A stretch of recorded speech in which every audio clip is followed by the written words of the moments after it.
Sir, I'm asking you to stop recording me. Please don't come close to me. Please take your phone off. Please.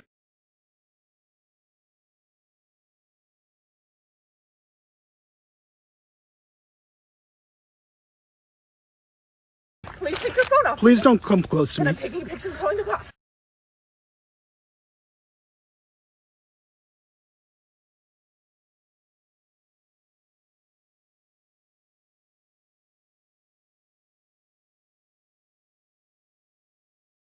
Please call the cops.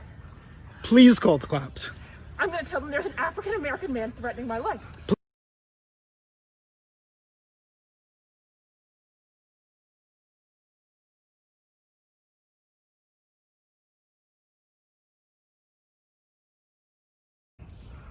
I'm sorry, I'm in the ramble, and there is a man, African-American, he has a bicycle helmet. He is recording me and threatening me and my dog.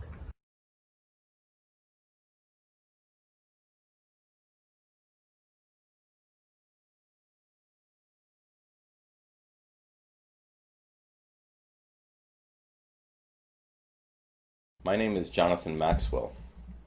Upon continued reflection on this Amy Cooper dog Central Park incident, it actually proves to be a perfect example of how sick, evil, and hell on earth is the New York City culture. It's a perfect example. What happened here? Well, as someone who is actually healthy, unlike I think every single person in the Democratic Party, because by de facto, if you're a Democrat these days, you are mentally ill, at best. What happened here? A woman was in an isolated woods of Central Park with her dog, and a man surprised her, even though I'm sure he didn't mean to, and confronted her about the ethics of her dog shitting and perhaps destroying the foliage in Central Park.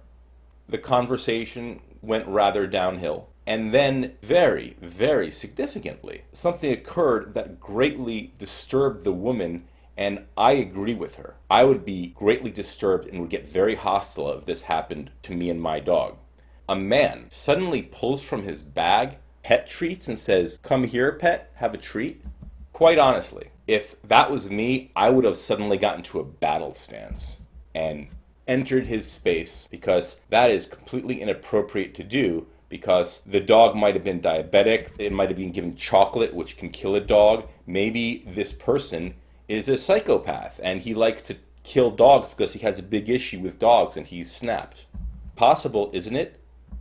Surely I am not going to allow that low but possible percentage affect my dog. And then the woman naturally gets very scared.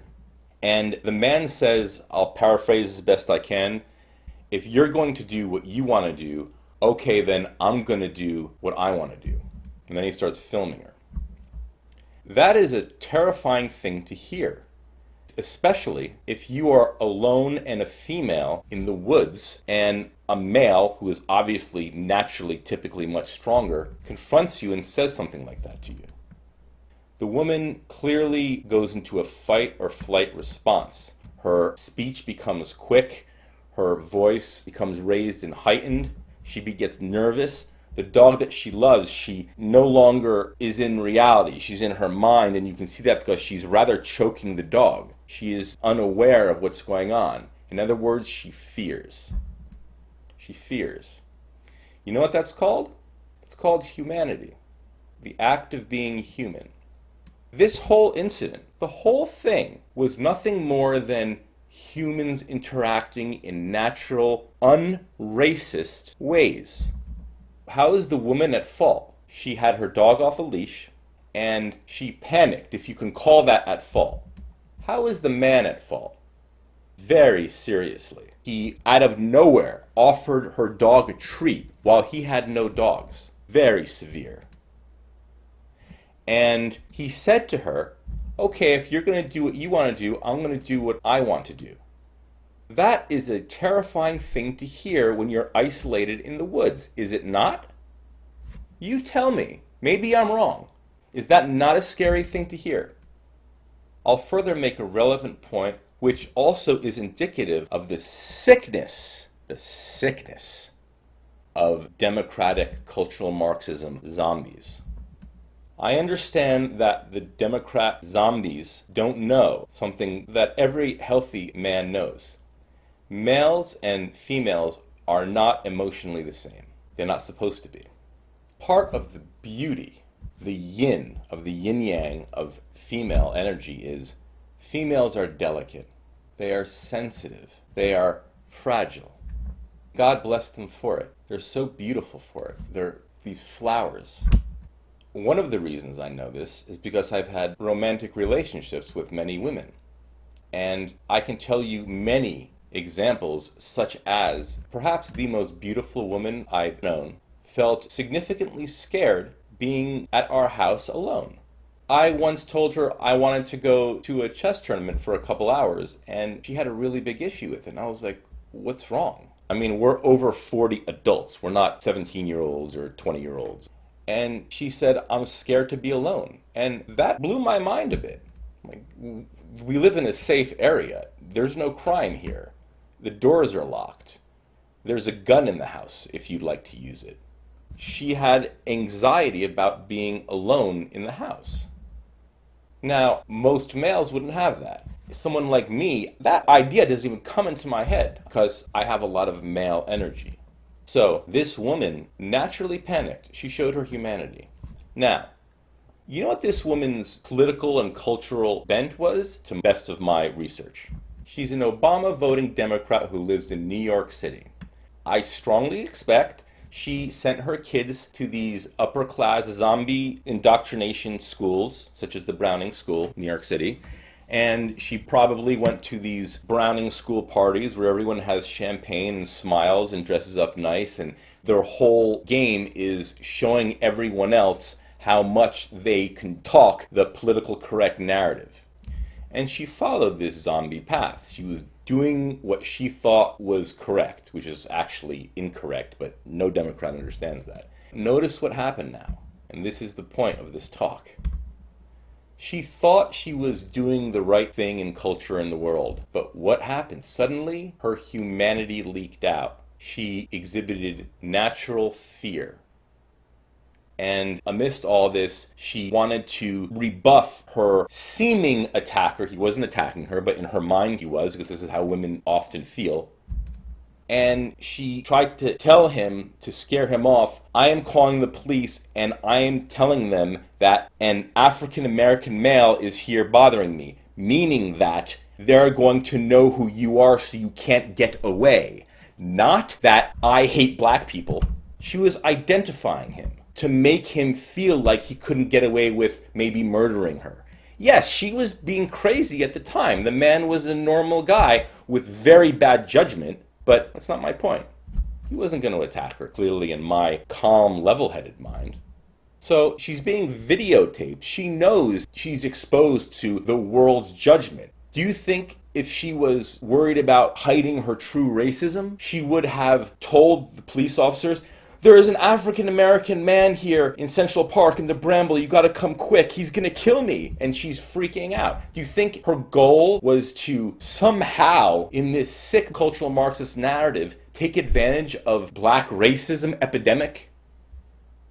The woman was scared. Very natural response for a female completely isolated, who, as I've said, that man exhibited terrible judgment. Judgment that I might have kicked his ass if he offered my dog a treat. I might have. I don't know what I've happened, but that's in the cards. I might have beat the shit out of him. Not because he's black, but because he's threatening my dog.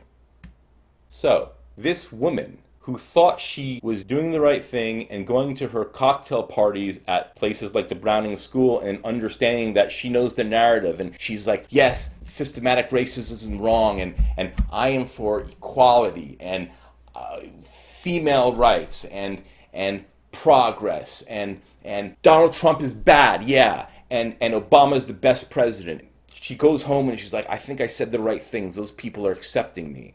But what happens when her humanity comes out?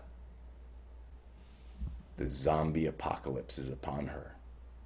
She loses her job. She's doxxed with her name.